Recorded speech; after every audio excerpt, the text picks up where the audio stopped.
Hello बच्चों। In given question, voltage and current in an AC circuit are given by V is equal to 5 sin 100 pi t minus pi by 6 and I is equal to 4 sin 100 pi t plus pi by 6. Then which of the following is correct? तो समझते हैं की concept इस question का। की concept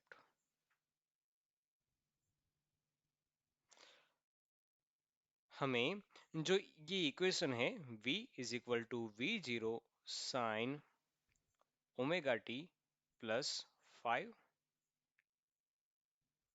ठीक है, इसको लिख देता हूँ -5 और I is equal to I zero sine omega T plus 5। 5 1 5 2 भी ले सकते हैं, कोई दिक्कत नहीं, सिर्फ समझने के लिए। इन दोनों के बीच का, इन दोनों का कंपैरिजन एक तो आना चाहिए और दूसरी चीज हमें आनी चाहिए इन दोनों के इक्वेशन के ऊपर से फेज डिफरेंस निकालना। फेज डिफरेंस क्या होता है? अगर मैं वी आई लेता हूं तो ये हो जाएगा phase of V minus phase of आई।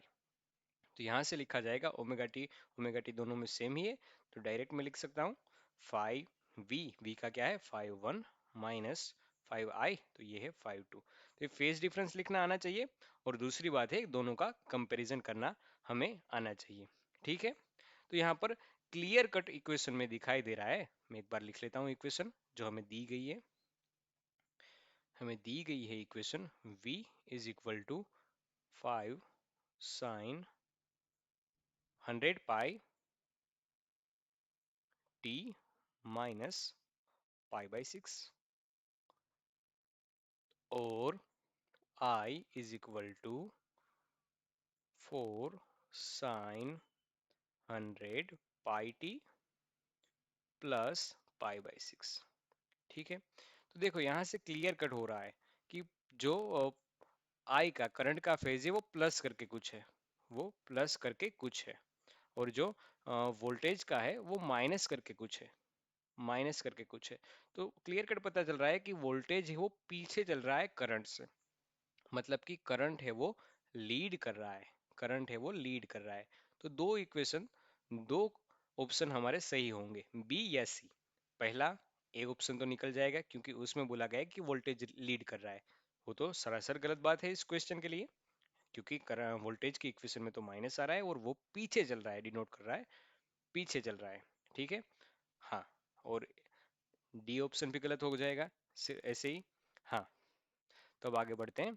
हमें निकालना है कि कितना करंट लीड कर रहा है, वो पता चल रही है इक्वेशन के कंपैरिजन से। हाँ, ये बात समझ में आई। अब कितना 30 डिग्री या 60 डिग्री वो हम फाइंड करते हैं।